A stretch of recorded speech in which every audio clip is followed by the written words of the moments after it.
Record कर रहे हो? हाँ वीडियो कुछ ना ऐसे बता। दुर्योधन नग्नावस्था में अपनी माता गांधारी के स्वयं कक्ष में जा रहा है। इधर भगवान कृष्ण, भगवान मधुसूदन, भगवान कृष्ण, यादवेंद्र भगवान ने देखा कि अधर्मी अगर ये अपनी माता के पास चला गया तो माता इसकी वज्र बना देगी, अब इसके साथ में कुछ जरूर चलना चाहिए। तो कृष्ण ने कहा युवराज कहाँ जा रहे हो नग्न अवस्था में? तो दुर्योधन ने कहा मैं अपनी माता गांधारी के पास जा रहा हूँ। फटाफट बोलना है, एक सांख में 60 शब्द निकले। भाई तो बकता होता है, बकता होता ना, ये सिंगर है। न्योक न्योक गाओ वित्ते पलाठी मारी रे,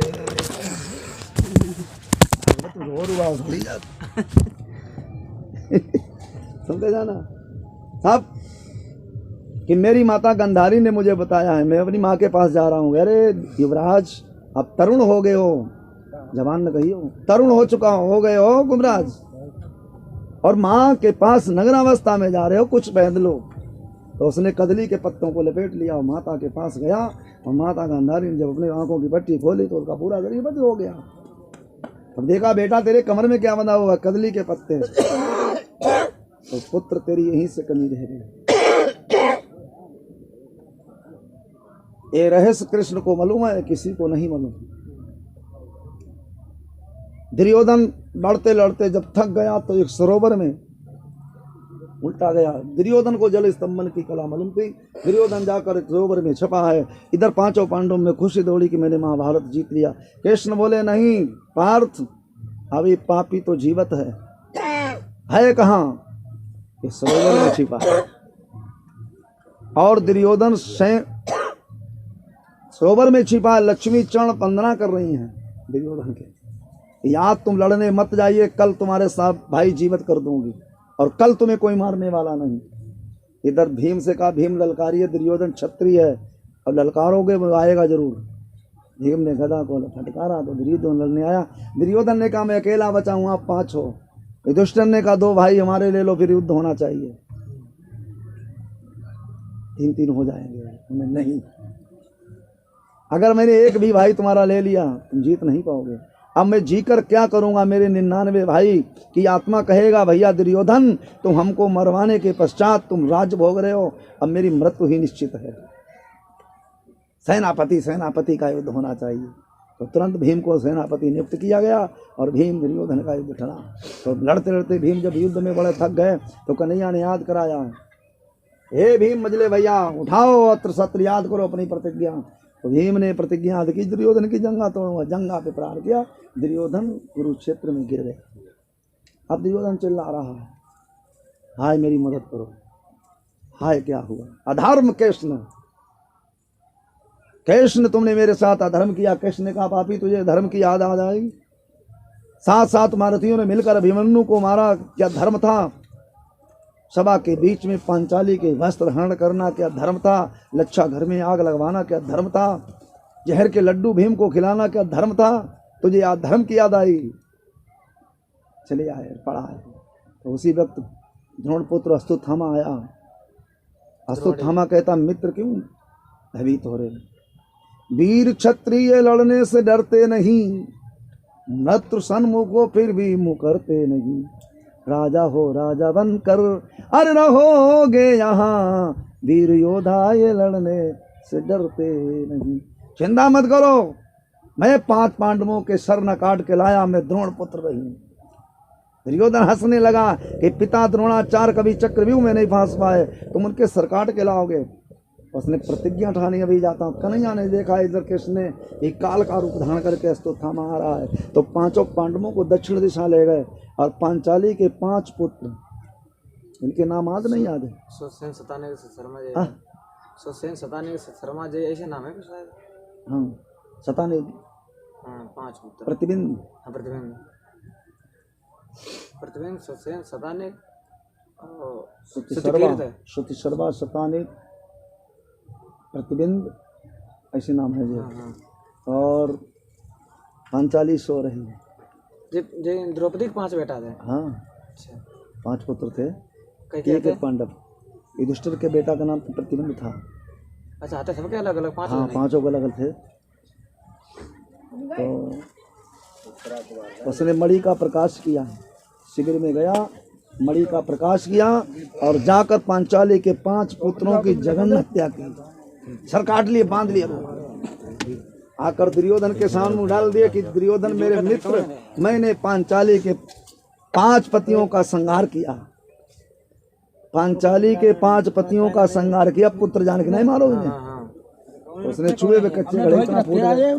तब उसने दुर्योधन रोने लगा, पहले हंसा फिर रोया। रोया। अरे पापी अस्तु थामा कि मेरे कुल में न कोई कन्हैया रहा, पांडवों के भी कोई न बेटा रहा, दोनों कुल की हानि हुई है यहाँ, न यहाँ कोई रहा ना वहाँ कोई रहा। बस दुर्योधन के प्राण छूट गए। अब इधर प्रातः पांचाली के जब नेत्र खुले, देखा रक्त रंगित शिविर पड़ा हुआ, उनके सर नहीं धड़ पड़े हुए, पांचाली के केस बंधे थे फिर बिखर गए। रो रही, कन्हैया मुझे गीता मत सुना, कृष्ण मुझे गीता नहीं सुननी है। ये क्या हुआ? तो कृष्ण बोले, बहन मैंने 5 पतियों की गारंटी ली, पुत्रों की गारंटी नहीं ली है।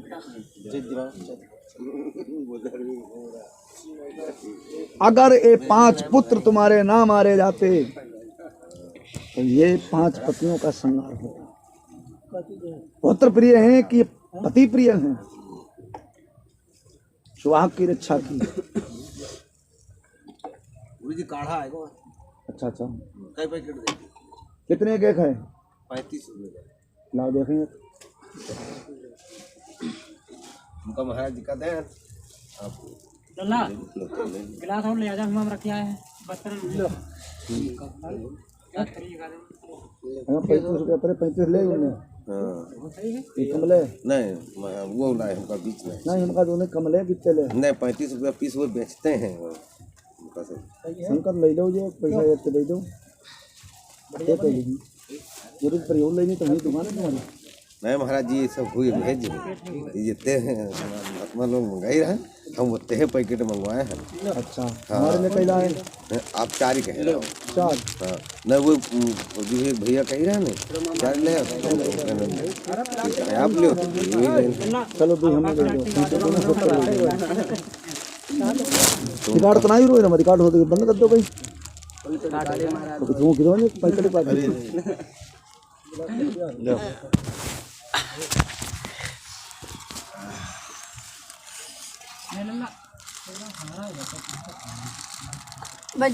कितने बेग हुए? 5।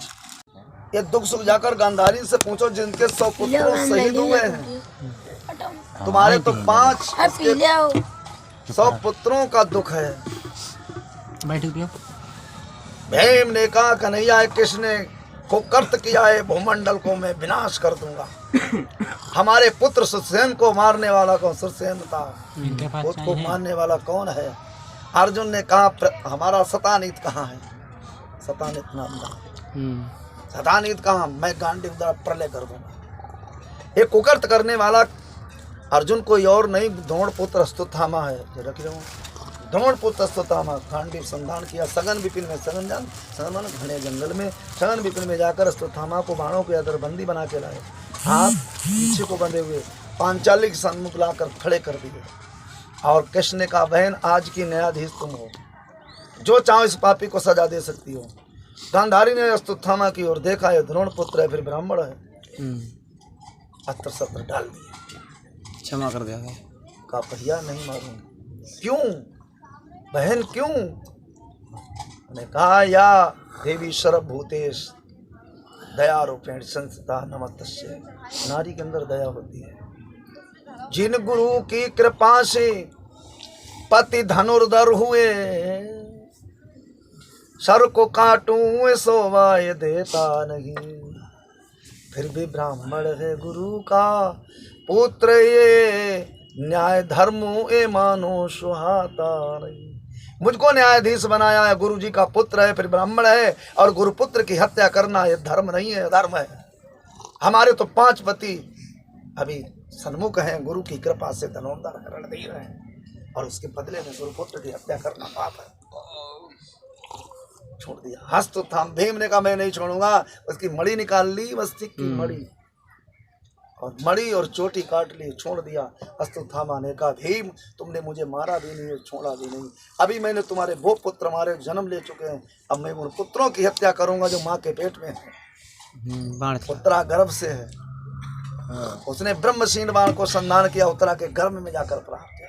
उत्तरा चौंक उठी, मामा कन्हैया दौड़ो, मामा कृष्ण मेरा उधर फटा जा रहा है। भगवान ने कृष्ण के द्वारा उत्तरा के गर्भ को शांत किया, फिर पकड़ के लाया गया। उत्तरा ने भी उसको क्षमा कर दिया। उत्तरा के गर्भ में ये बालक पड़ रहा है, यही भागवत सुनेगा। परीक्षित। इसे परीक्षित कहते हैं। हाँ।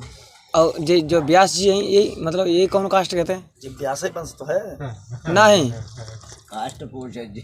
उसमें जैसे कि लोग दिखाओगे तो मतलब कम बताओगे तो कहना है भाई व्यास जी की जाति बताओगे तो कह दो तो ये धीमा रहते, धीमर थोड़ी थे।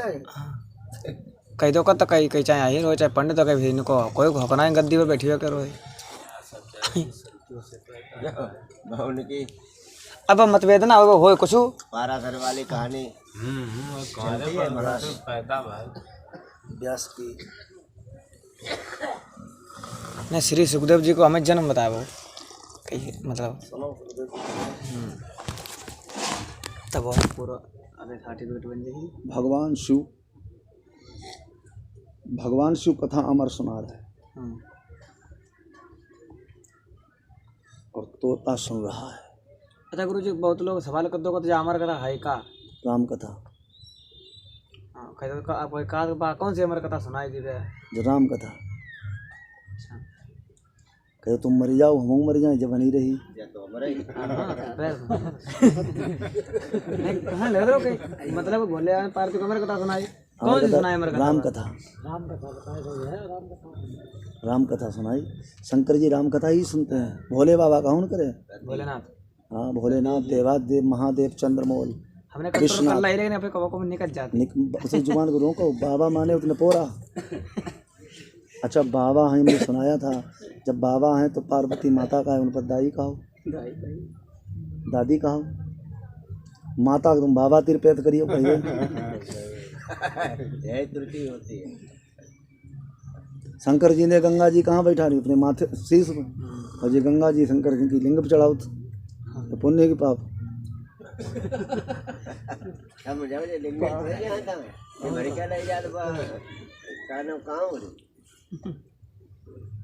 आई गलत गलत है। हाँ, ये बाबा बाबा कहा जी सब फैल हुई जी। अच्छा, बाबा है पार्वती बिदाई का, वो माता का है कहा तो अपनी मातारी बाबा तेरी कर दियो। बाबा माने उल्लू, बाबा माने अब लिखो दिखाई दे, कोई लिखो नहीं। बोले बाबा किसी ग्रंथ में ना लिखो। कपोल गल थे बाबा। तो ये कथा सुन रहे तो तोता सुनने लगा अमर कथा। जो कथा अमर सुन लेता है, पार्वती को नींद आ गई तो शंकर जी ने कहा मेरी कथा अमरनाथ में सुनाई। अमर कथा जो अमरनाथ लोग जाते वहीं सुनाई। शेषनाग उतार के रखे थे वहाँ। शेषनाग उतारे, बैल छोड़ दो, बैल गाँव बन गो। शेषनाग उतारे, वो शेष गाँव पढ़ो और बिल्कुल दिगंबर बन कर कथा सुनाई। और पार्वती जी को नींद आ गई। शंकर जी ने त्रिशूल उठाया, चोरी से क्यों सुनी कथा? वो तोता भाग कर, वो व्यास की पत्नी अरणी, इनका अरणी नाम था। अरणी। हाँ, अरणी जे जमुआई ली, तोता इनके मुंह में चला गया बच्चा। सुख माने तोता, सुख माने तोता होत। संस्कृत वचन है। हाँ, सुख माने तोता। वो उधर में चला गया, त्रिशूल वापस आ गया। पार्वती ने कहा प्रभु आप इतने त्रिशूल लेकर क्रोध में क्यों दौड़ पड़े? शंकर जी ने कहा कथा सुनता तो सन्मुख बैठकर सुनता, इसने मेरी छुपकर कथा सुनी। ज्ञान किसी से लेना है तो प्रत्यक्ष बैठकर उसको गुरु मान कर ज्ञान लो। और चोरी, अब तुम गुरु बनेबो नहीं चाहते ज्ञान से वो चाहते वही ज्ञान असफल होता है, असफल होता है। और जो ज्ञान गुरु से लेता है वो फैल नहीं होता है। इसीलिए एकलव्य सफलता उसने द्रोणाचार्य के वहाँ सन्मुख नहीं बैठा रहा, सन्मुख मूर्ति के सामने बैठ कर सीखी थी कथा। घूमी आवो है ना, लिटियो है ना, रहियो ना। तो वो उधर में चला गया अरणी। अब जिसने अमर कथा सुनी, आज सुनाया करो, जितने बालक अच्छे हुए हैं माँ के गर्भ से ही अच्छे होते हैं। बाद में कोई खराब नहीं होता, माँ के गर्भ से ही खराब होते हैं। जब गर्भावस्था में माता अपने विचार गलत रखती है तो उसकी संतान जरूर ही गलत पैदा होती। अभिमन्यु माँ के गर्भ में सीख गया चक्रव्यूह की रचना, माँ के गर्भ में सुखदेव, माँ के गर्भ में प्रहलाद, माँ के गर्भ में ध्रुव,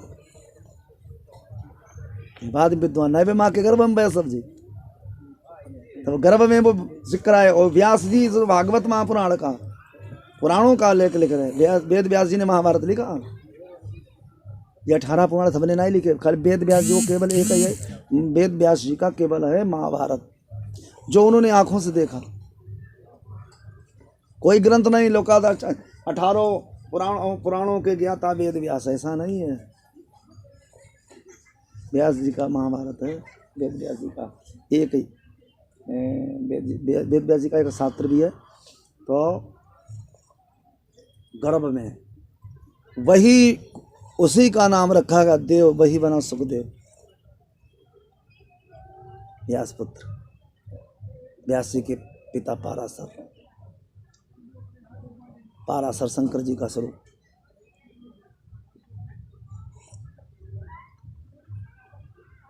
ये है कथा, सुखदेव जी का जन्म हुआ। सुखदेव जी जन्मते ही जंगल चले गए, सुख से देवता बना जंगल चले गए दिगंबर बनकर। तो पिता ने समझाया, बेटा तुम यहाँ पर आए हुए हो और तुमसे पहले के वृक्ष खड़े, ये क्यों नहीं विद्वान बन गए? तुम्हें किसी से दीक्षा लेनी पड़ेगी। तो आकर सुखदेव जी ने राजा जनक जी को गुरु बनाया। अब हमें ऐसे पता है कि मतलब श्री सुखदेव जी को जन्म हुआ, हाँ, और जन्म होते वो उठ के बैठ गए, हाँ, हाँ, और कि माँ ने गोद लेना था, बच्चा खड़ा हो गया। नहीं 5 वर्ष तक माँ के गर्भ में रहे सुखदेव जी।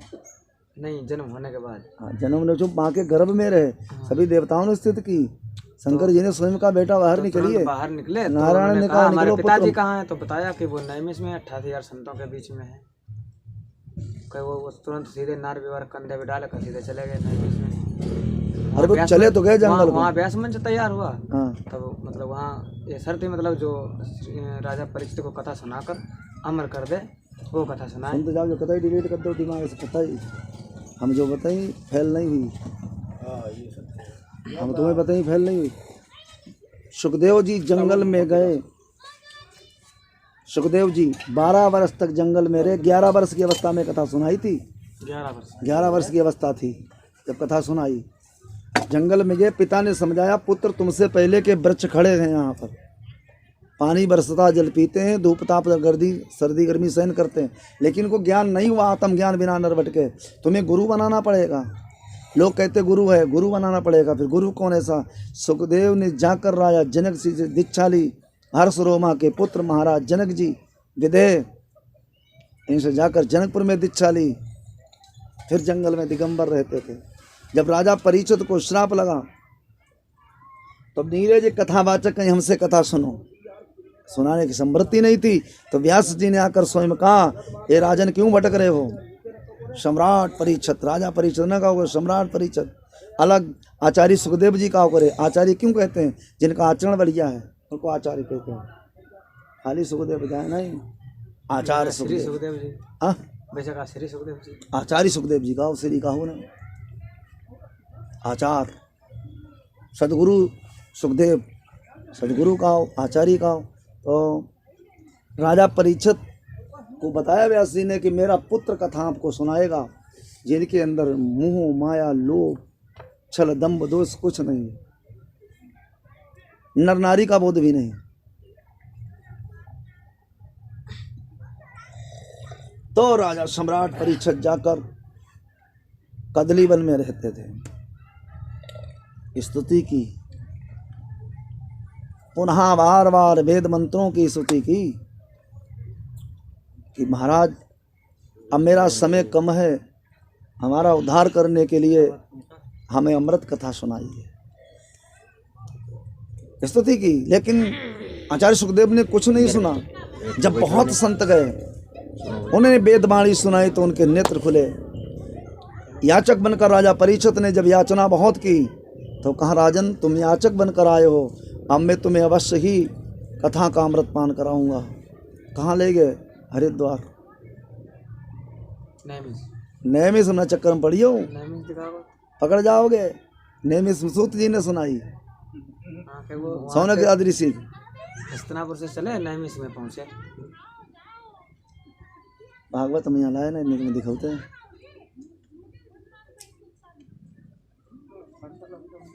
वहाँ व्यास गद्दी से नहीं, सुखदेव गद्दी थोड़ी है। रामघाट हरिद्वार गंगा के तट पर वैदिक विधान से आचार्य सुखदेव जी ने राजा परीक्षित से पूजन कराया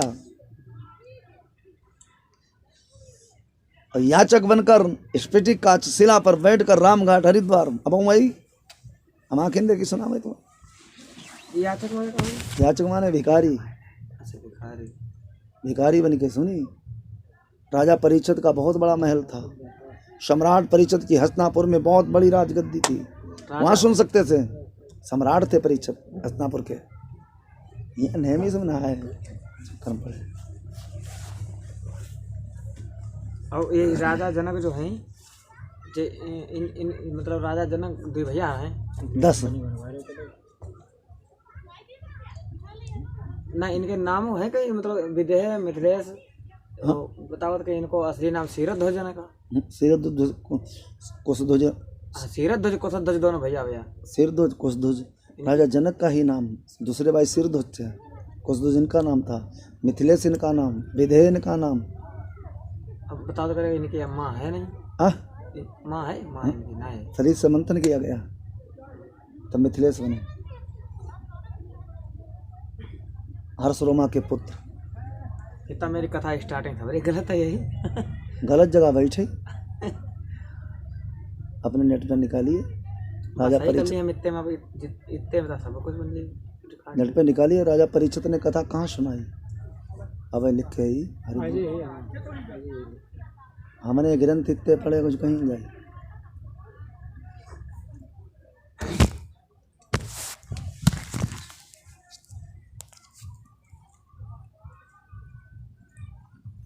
सुखदेव जी के गुरु हैं जनक जी, और जनक जी के गुरु कलयुग कोई औलाद थोड़ी है। कलयुग एक नाम है, कलयुग सतयुग का नाम है। ज्ञान वैराग कोई बेटा बेटी नहीं है, भक्ति कोई औरत नहीं है। हाँ, प्रथम भगत संतन करण संगा, पहली भक्ति संतों का सत्संग ये भक्ति है। और भक्ति माने औरत थोड़ी है। ये रूप धारण करके वहाँ पर श्री वृंदावन धाम में तरुणी के रसिक नयन मन ही मन वृथा रो रहे थे। अत्यंत सुंदर श्री वृंदावन धाम यमुना के तट पर दयनीय अवस्था में दो बूढ़े पुरुष तरुणी के पास करहा रहे हैं। श्री नारद जी को आता देखकर कहा, आइए महाराज, आप ज्ञान तत्व के धनवंतरी, ये महाराज बताइए, ये दो बूढ़े पुरुष वयोवृद्ध पड़े हुए, इन्हें कौन सा रोग लगा है जो बूढ़े हुए? नारद नव टटोले कर कहा, देवी इन पुरुषों का लक्षण क्या है? तो कहा, ये मेरे दोनों बेटा हैं, एक ज्ञान है, ये वैराग है। मैं इनकी माँ हूँ, तरुण हूँ, मेरा नाम भक्ति है। मैं लौकिक नहीं सुंदरी हूँ, मैं कोई लौकिक सुंदरी नहीं हूँ, सब भक्त मुझे बतलाते हैं। एक ज्ञान वैराग दोनों मेरे ही पुत्र कहाते हैं। द्वापर तक भरी जवानी थी, थे तीनों आपन आपे में, लेकिन कलयुग के आते ही बेटा गिर बुढ़ापे में। ऋषिराज बात मरने की है, लज्जा की खास निशानी है, और बेटों पर इधर बुढ़ापा है, माता पर इधर जवानी है। अब इनके लिए औषधि बताएं। अब इनकी तर्जम क्यों गाओगे? अलग अपनी तर्ज गाइए। अरे ऋषिराज बात मरने की है, लज्जा की खास निशानी है, बेटों पर इधर बुढ़ापा है, माता पर इधर जवानी है। क्यों गाए उनकी तरह? अब लोग पसंद करेंगे, हाँ भाई बढ़िया है। अब जी क्या गाएंगे? ऋषिराज बात मरने की है, लज्जा की खास निशानी है।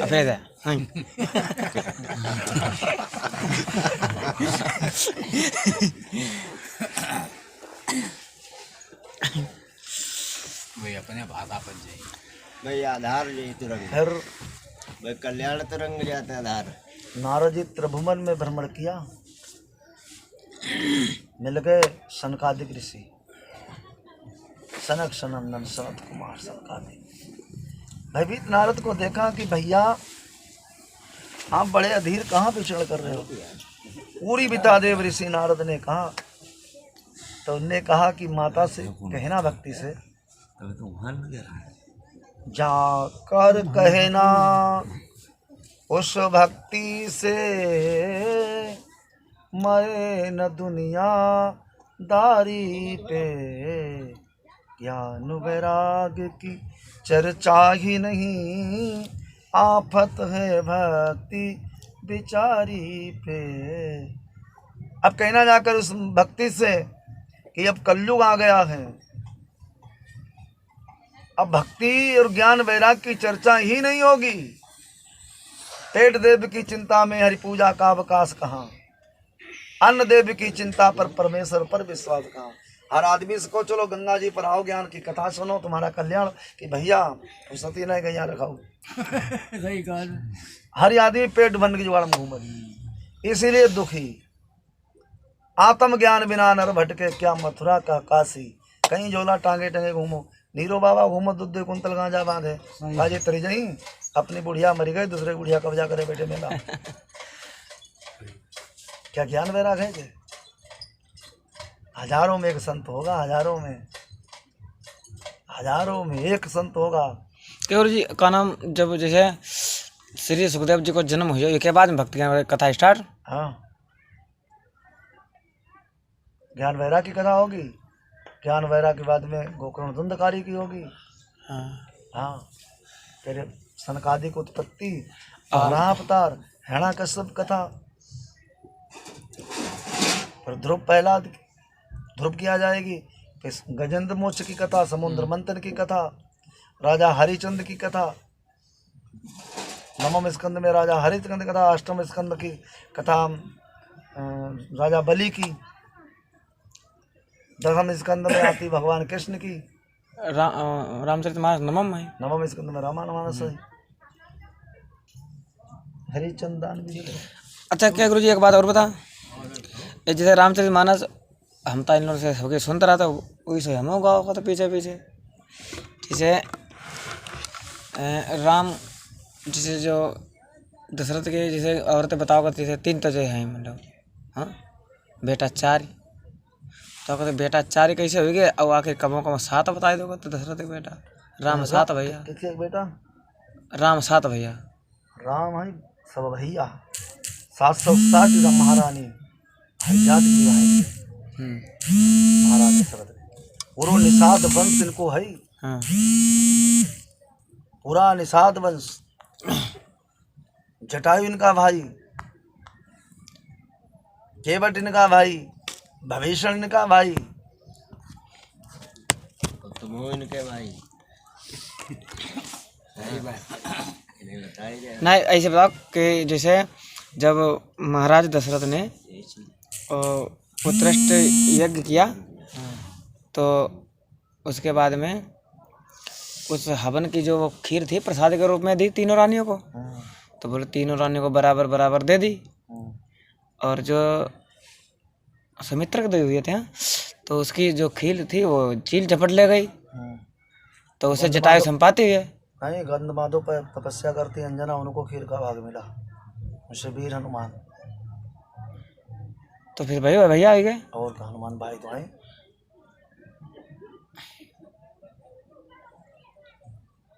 और ना राम लक्ष्मण रानी 3 में 4 कैसे हो गए? एक जने 2 रहे। हाँ एक जने 2 कैसे हो गए भाई? अरे कहीं दे होगी, अब जो बताओ। अर्ध भाग कौशल्य ही देना, आधो भाग करो कौशल्य का, अर्ध भाग कौशल्य देना और उभय भाग आधे कर लेना। उभय माने बच्चों से आधो करो। कौशल्या के कई कहे नपसो देव, रहे सुभाग उभय पुण्य भयु। जो रौद के भी 2 भाग बनाए, के कहे के दे दो, सुमित्रा के दे दो, और थोड़ो अलग रखो। जब उनको अंजना उठाई ले गई चील, तो भाई सुमित्रा मलिन भाई कि मेरे हिस्सा ले गई चील, अब क्या करें? तब उन्हें आधा दो, तो उनमें वो शेष रखो, रहा 2 भाग बनाए। तो इनको दे दिया। के कौशल्या के कई हाथ धर, कौशल्या के कई हाथ धर, दोनों उसके दो भाग बनाए और दीन सुमित्रा मन प्रसन्न कर दो, हिस्सा दे। तब सुमित्रा ने कहा अगर दो मेरे पुत्र होंगे, एक एक बेटा मैं तुमको भी दे दूं। तो सुमित्रा की जुर्मा दुई है। ये सब भगवान के अवतार थे, ये सब प्रकट भय अनशन सहित लिया बता रहा। पहले का अनशन सहित अवतार लेंगे, राम ने कहा था लिए दिन का वन सुधार। कहाँ ले जाओ रे, कहाँ बनी है?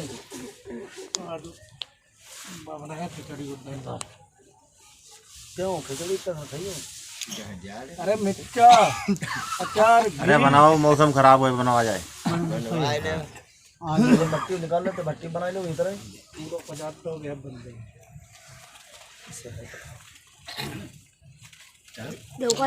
महाराज जी, हाँ जो ये लक्ष्मण ने परशुराम पर कही थी कि बौद्धन ही तोड़ी नरकाई की नहीं असर पूर्व जन्म कथा है ना। जा कहाँ पर जी तोड़े थे धनुष जो इन्हें सही वहाँ जब बात कही यहाँ पर मात हो रहे ना हमारे परशुराम थोड़ी है जलालाबाद में। हाँ हाँ सही कहा। परशुराम 21 बार परशुराम के पिता का नाम जमदग्नि, माता का नाम जमदग्नि। समझाओ कितने गुस्सा का है अरे जी गुस्सा करे आज का गुस्सा हुई समझ गए। तो हाँ तो जा तो पिछले माता इससे धरती पिछले ने जन्म जाना कथा है। है। परशुराम ने जब 21 बार छत्री नहीं रखे धरती पे, कहीं 22वीं बार युद्ध कर दिया तो फिर प्रलय हो जाएगा।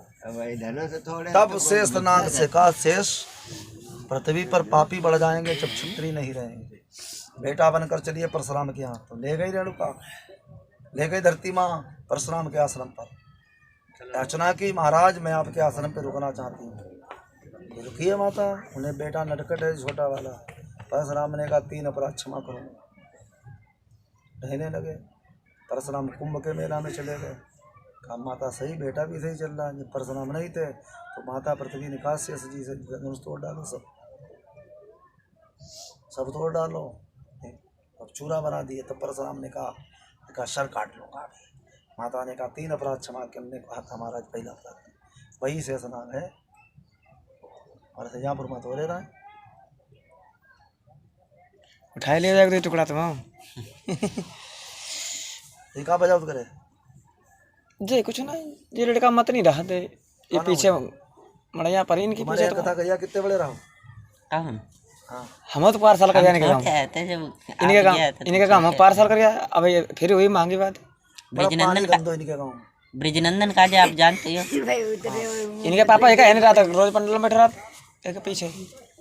वो जो गंगाराम नाथ थे। हाँ गंगाराम उन्हें जानता है। हाँ हाँ उनका खत्म हुई गया। हाँ मैं तो खत्म हुई थी। तो बढ़िया रहा है मैं जानने में।